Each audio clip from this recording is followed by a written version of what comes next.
Maclunky. Welcome to Round 7 Swiss of the SGC Columbus Star Wars Unlimited 2K, brought to you by Maclunky Gaming. Today, we have Alex Blandin facing off with Quinn.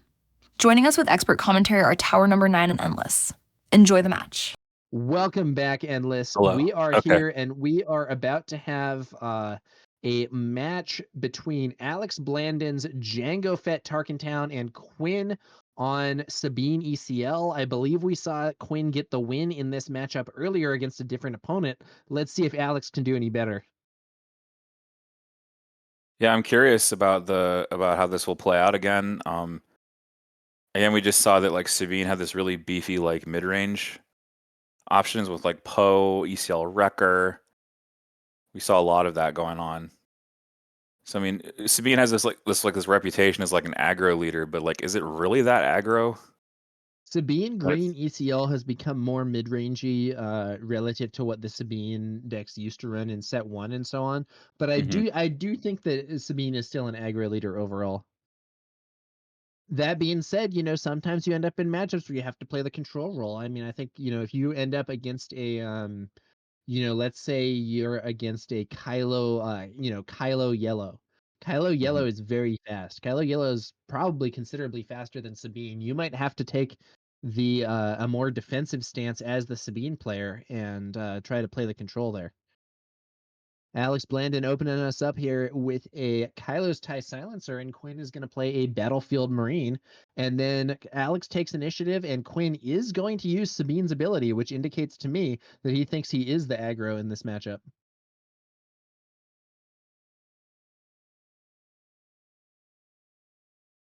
Yeah, I mean, I kind of you're such an expert at Sabine compared to me, so I'm going to defer to you on how Sabine is utilized here, how she utilizes her ping. But like you say, I think I remember you saying that it's like, if I ping and it costs me initiative, I don't bother as often. Yeah, there's some situations where you might, but a lot of the time you don't want to ping if you lose initiative. And additionally, if you consider yourself to be the control in a matchup, you probably don't want to ping.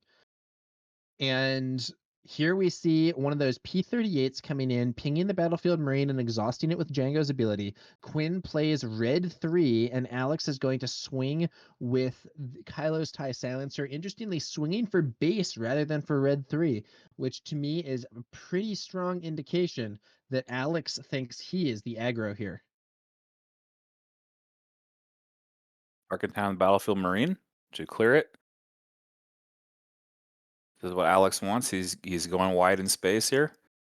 Wilkling said using the Sabine ping may be a mistake. The initiative matters a lot in this matchup. It is worth noting that I believe Quinn had already lost initiative when he used Sabine's ping. I think Alex went first and played Kylo's TIE, then Quinn played the Battlefield Marine, then Alex took initiative, then Quinn pinged. I'm still not sure that I would use the ping because I do think that Quinn is quite plausibly the control in this matchup, but I don't think using it lost him initiative.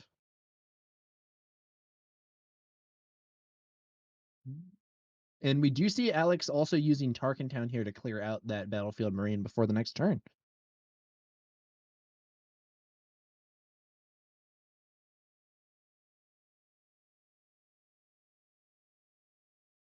So Quinn has initiative here. Trades with the P-38 Starfighter.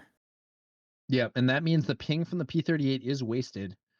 But Alex still has Kylo's TIE Silencer swinging in for another 3 damage. Quinn pinging again. Huh. Quinn might think he's the aggro here. Are we going to see a Darksaber or something? Triple Dark Raid for Alex. Elder Butterbeer says Raider Rip on Sabine wins this. Yeah, Triple Dark Raid into a Raider exhausting Sabine would be pretty nasty, but it looks like Alex Blandin is not going to hit it. It's going to be a 7th Fleet Defender, a relatively tame hit from a Triple Dark Raid. The Moy says Darksaber seems rough into Jango taps. Yeah, I don't think Darksaber is the most reliable game plan here. But there's the Darksaber. Quinn is going for it. Let's see if he can get there. It makes Sabine into a 6/8. Yeah, so Quinn Sabine now a 6-8 stat line, and with the additional on attack damage, potentially doing 7 damage a swing here against Alex's base. Yeah, But Greedo. you know, Quinn has already taken some damage himself.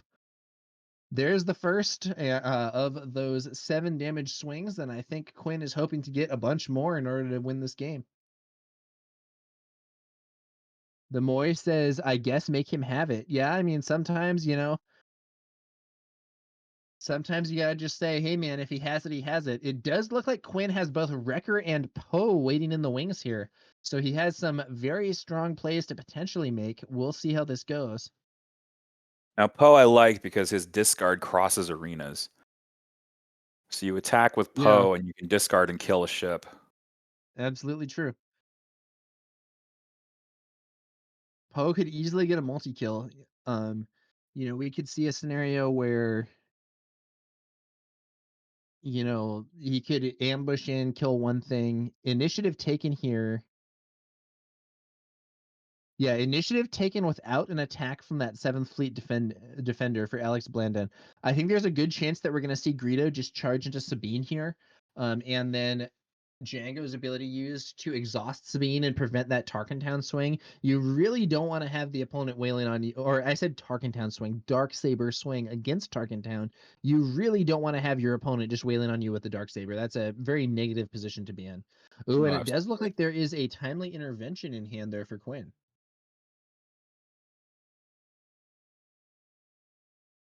Once again, one of my favorite cards in green right now is Timely Intervention. Powerful card. Extremely powerful card. Like turns on a lot of abilities that you wouldn't otherwise normally have. Play it from hand for 1 or play it from resources for 2. It can set up some big plays either way. All right, so Jango exhausting Sabine by running Greedo into her.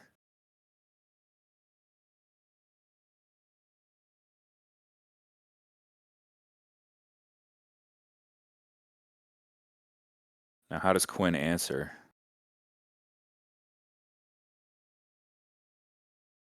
I don't know. You think he passed?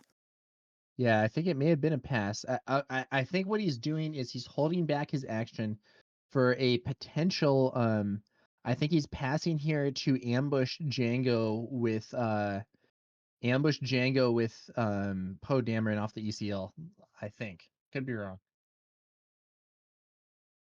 Because he can actually kill Jango with Poe, right?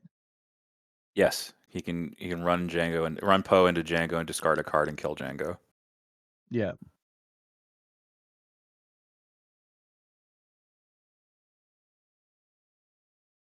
Now, what's happening here?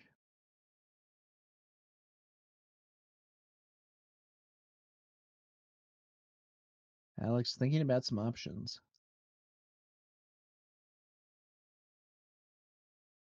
Elder Butterbeer says Alex has Waylay for Poe, right? I mean, that's the fear, playing any big unit into open resources. Crafty Smuggler. Still leaves the 3 resources open, so Quinn again risking Waylay if he plays anything.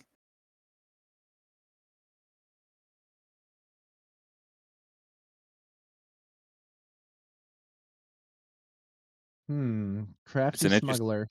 I think it's a bluff. Initiative taken. Oh, he takes initiative. Wow. Now, He the thing passed about again. this, it does now mean that we could see Wrecker hitting the field instead of Poe. Mm-hmm. And Wrecker is probably actually a better ambush here by a considerable margin. But the thing is, Alex is now in position to exhaust Sabine with that Crafty Smuggler and Jango's ability. So even though Quinn has this Sabine with Darksaber, Alex is doing a good job of suppressing her and preventing those heavy Darksaber swings. Right, you just run like a little chaff unit into her, and she can't swing. Jango's ping here, or Jango's exhaust here, is very helpful. Yeah. See, this is kind of what we were missing from some of the other games. It did happen, but it was not nearly as effective as it's been here.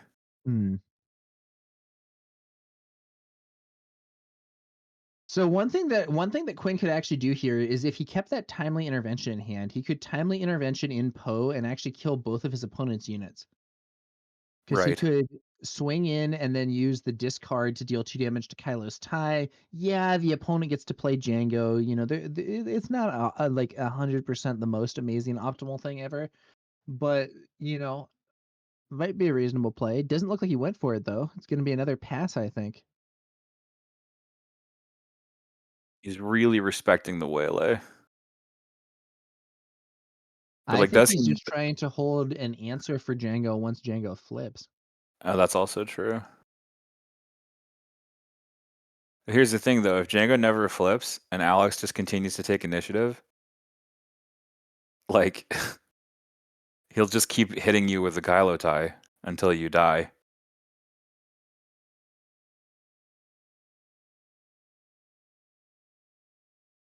Hmm. So I think Quinn is kind of stuck here. I think he has to make a play. It's an odd situation here for Quinn. The thing is, if he passes, Alex could potentially take initiative again, swing in with the crafty smuggler, exhaust Sabine again, and then keep whittling Quinn down with that Kylo's tie silencer. Exactly. So he's just gonna continue to go that route, and like he's already saved 14 damage on his base, or 12 damage on his base. No, 14. He saved 14 damage on his base by running little chaff units into Sabine with a Jango ability. And if he has initiative, he'll do it again and save 21. There we go. I think he just did it again. Yeah. What a weird situation. The standoff here.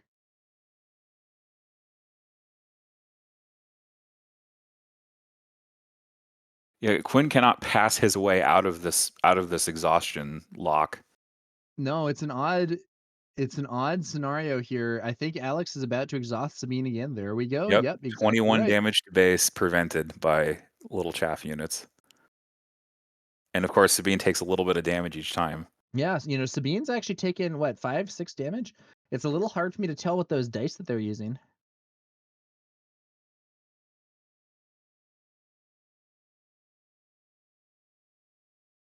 DLC Fasan says, be careful with passing when you have not used resources an opponent has. I mean, in a lot of these situations, neither of the players have really used that many resources, but I'm still not sure it's beneficial for Quinn, given that Alex is getting the opportunity to swing in the space arena using that Kylo's tie silencer during these relatively stalemated ground turns.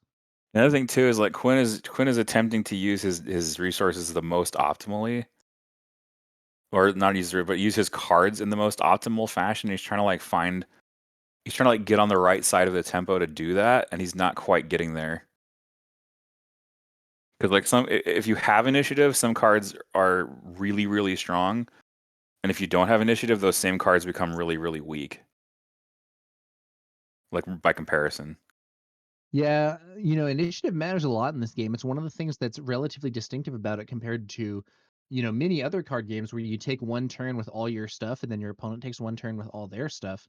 The back and forth initiative system can lead to some interesting things. And this standoff mechanic is not something that I've seen very frequently, but is leading to a interesting dynamic in this match. I mean, Quinn only has 8 life left, if Yeah, I'm counting that correctly. I believe you're correct. Yeah.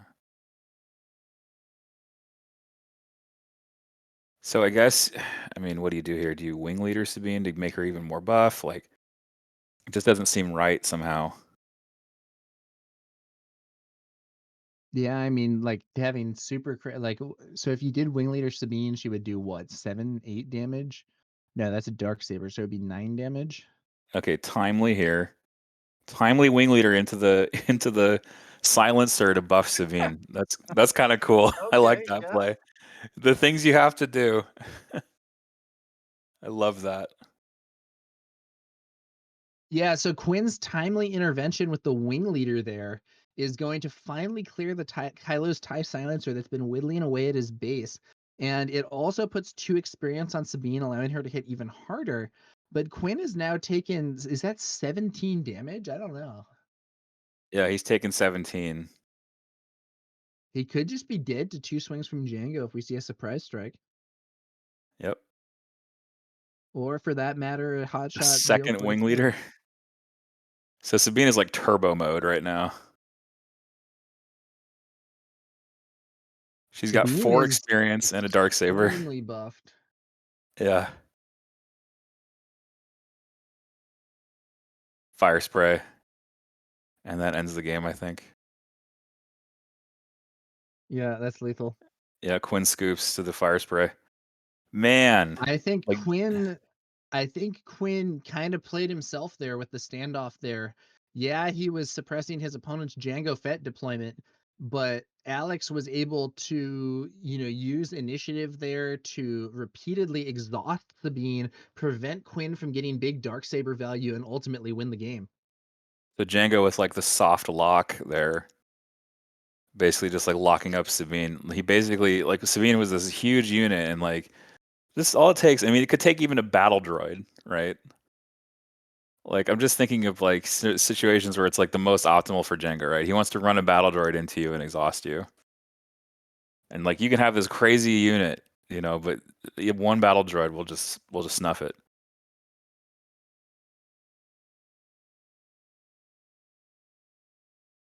Round 2, what are you sideboarding here, Endless? If you're Alex Blandin with the Jango Red Tarkentown, what do you think? I'm not entirely certain, honestly. What am I As the citing in as Sabine Alex? player, I might be looking to get those. I might be looking to get those Darksabers out of the build. Yeah, I don't think Darksaber is helpful. I think it just loses you tempo. Yeah, I don't think timely. Mashball67 says respect though. Playing on stream is stressful. I absolutely agree. Oh, extremely. Yeah. I mean, I don't know. I go to locals and my heart gets pumping sometimes. So I can't imagine being on stream at a 2K or a 5K or whatever.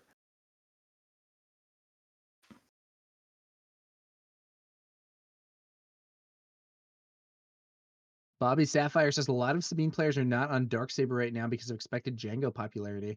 Yeah, I think that's pretty reasonable. I think that in the even in the end of set 2, we were seeing some people come off of Darksaber because of the widespread upgrade removal that was prevalent at that time, with people main decking cards like Confiscate or disabling Fangfighter, or the Bamboozle in the case of some of those Cunning decks. Oh yeah, And bamboozle.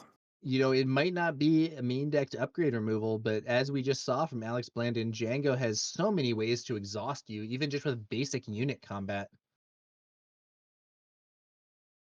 And Bobby Sapphire saying she adapts really well. 3 Bright Hope, for example, pretty great right now. Yeah, I think Sabine is I think Sabine is a strong, flexible leader. She has some cool stuff going on, and it'll be interesting to see how Sabine decks evolve as the meta develops, as well as seeing what other decks start moving to the forefront.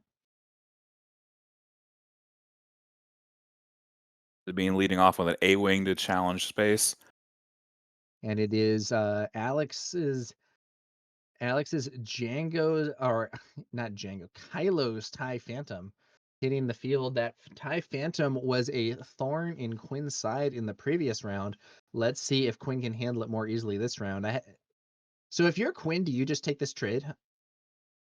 Well, that's a tough one, right? I think I probably do. Oh, he's going No, he into goes wing for a leader, wing leader. but he's gonna get exhausted. Well, he does get a big buff, but I think exhaust is in his future, like you said, Yeah, Endless. P38, exhaust the wing, exhaust the A-wing, and then go base with Kylo.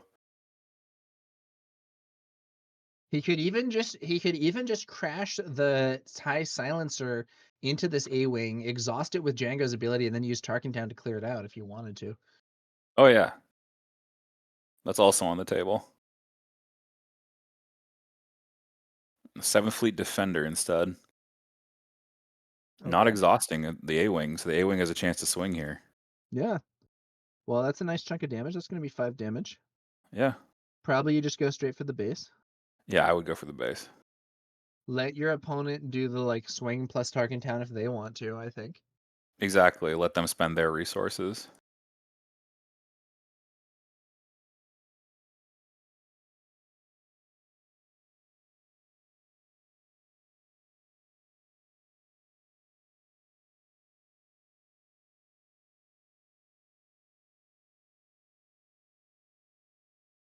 Or are they both? Wait, What's up? what happened with the shield on the 7th fleet? It's on there. It's that little die. It's on there. Oh, okay. I got you.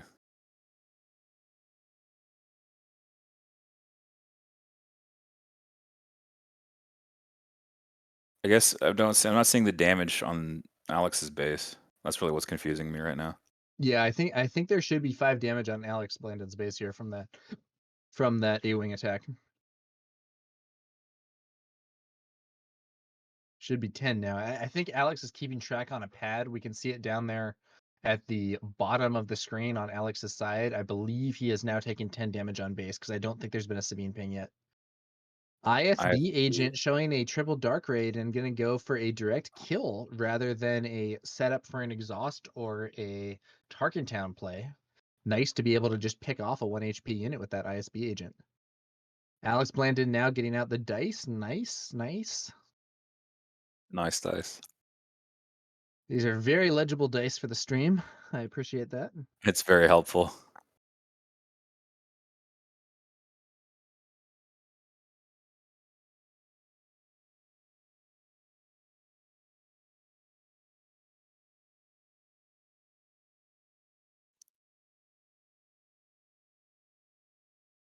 Sarnel saying, "I'm going to reprimand you here. You can't not play units against a control deck with removal." That is also true.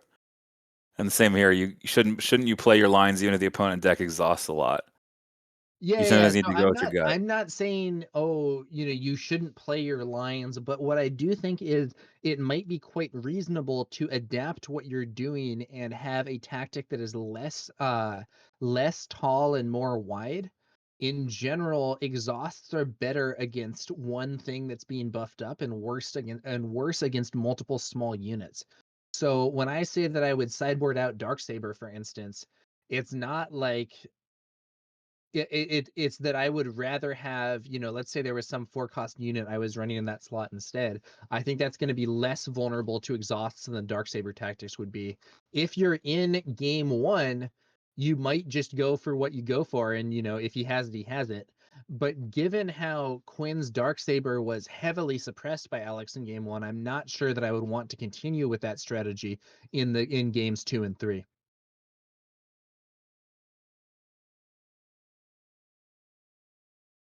And Maclunky Gaming posting the tower emoji in chat there. Nice. Uh, So he does run the shielded defender into the A wing, and Tarkentown's the A wing. Yeah. K2SO hitting the field now for Quinn. Yeah, so like a K2SO, I'm more of a fan of this than I am of the Darksaber in this situation. Now, I will say it's not perfect.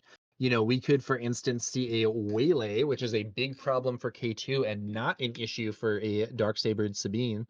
But we will see how it develops.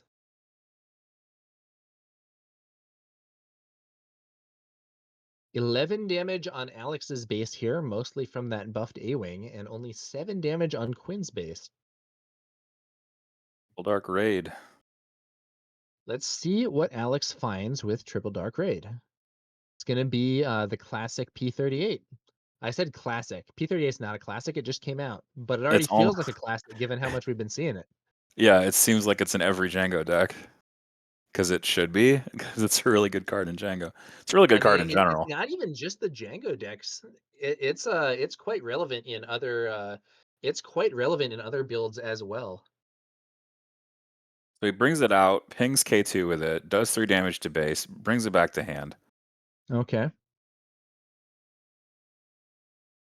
11 damage on Alex Blandin's base versus 10 damage on Quinn's base. This game could end this turn. There is a Wrecker in hand, but I believe that Quinn only has 5 resources, so Wrecker is not on the field yet.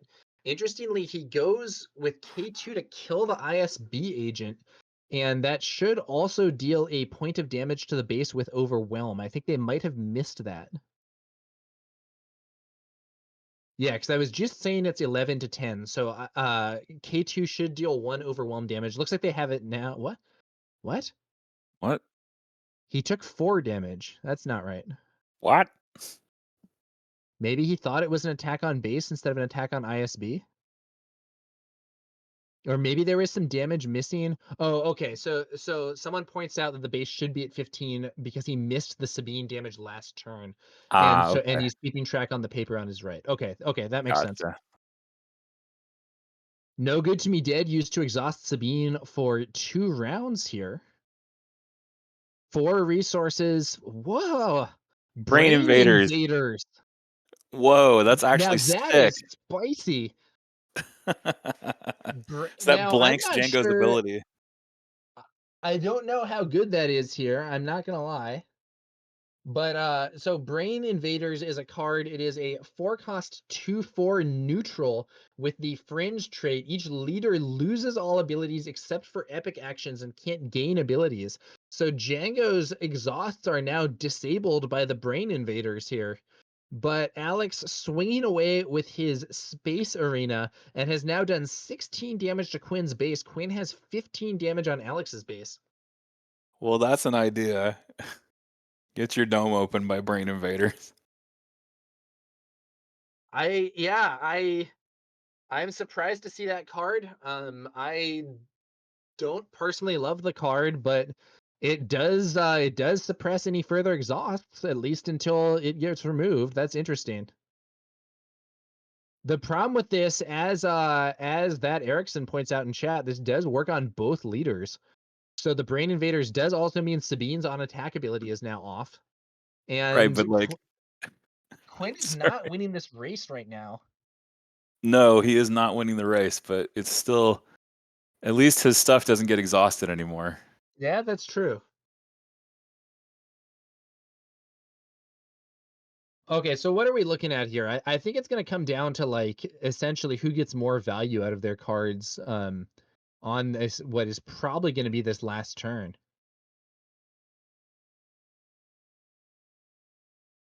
If you're Alex, do you go for the face with Jango or do you take out K2? I think I'm just going face here. Yeah, so thinking about it real fast, if he takes out K2, I don't know. So like one of the main threats to him is a heroic sacrifice from K2, which does a very large amount of damage. I think that's a 9 damage swing.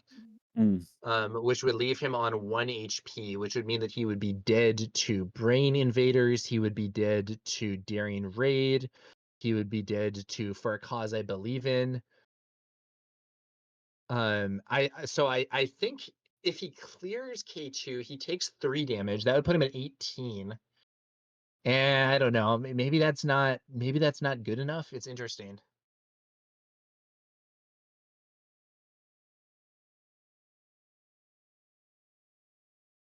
It's just an interesting use of that card. It's the first time I've seen it in a competitive setting. I've seen it in draft before. It's pretty cool. I've had brain invaders used against my Anakin before. That sucked. Oh yeah, that's nasty. Yeah. Brain invaders is a funny card. You put brain invaders in Kylo, you can shut off his ability. Alex might be doing some math here, trying to figure out who's going to win this race, and it looks like he might be going for the swing on K2. It Yeah, is you worth can't. noting Sabine is exhausted and will be exhausted next turn thanks to No Good to Me Dead, as I understand it. Please don't nerf us in chat, says don't forget ECL Wrecker go boom. Yeah, I think we're going to see an ECL Wrecker. So Alex Blandin takes out K2, 3 damage to the base. We're now at 18 damage. 18 damage on the base. Another P38 doing 1 damage to the Brain Invaders.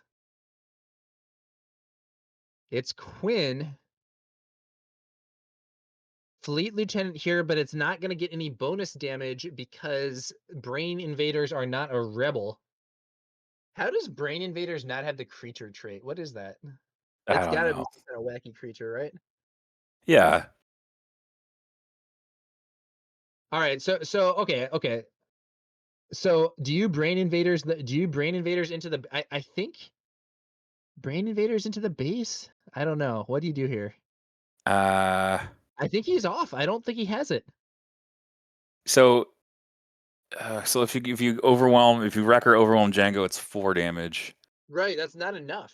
That's not He needs enough. to do He needs 2 So attacks. if he swings in with Brain Invaders, his opponent's base will be at 5 HP, which would then mean that the Wrecker ambush would come in just short.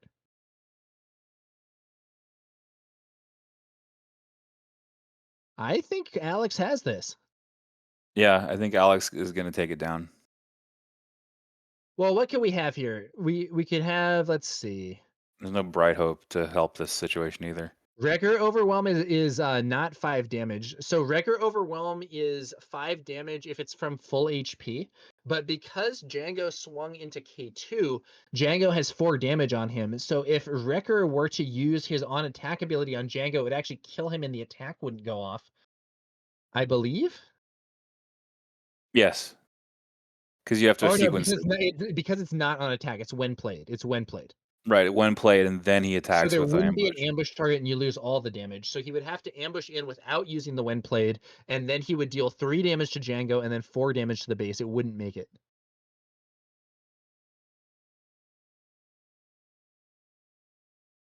He looks at his resourced cards. Now there is a Cassian in the resource row, but I don't think that makes it either. Someone suggests Brain Invader into Jango and Wrecker into Jango. So, okay, if you do Brain Invader into Jango first, then Wrecker would go into Jango, inflicting 1 damage to defeat him and then 6 to the base. So then we would be, but I think we're still off there. We've got, yeah, because you're at 18 plus 6 is 24. You're still off by 1. Yeah. Any way you slice this, you're off by 1, I think. Okay, he is going to ECL Wrecker.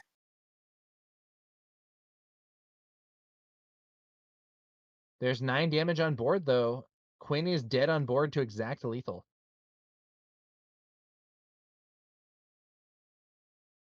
It's crazy. This is such a close scenario, but Quinn is I believe 1 damage short, and Alex has exact lethal. Now it looks like they did not mark the damage from Wrecker, but there should have been some damage from Wrecker ECL there that was not added on, and I think it's not enough though. I think Alex is going to get this win. Yeah, it's not enough. He doesn't have enough resources. He doesn't have any pump. Fleet Lieutenant not helping because there's not enough rebels.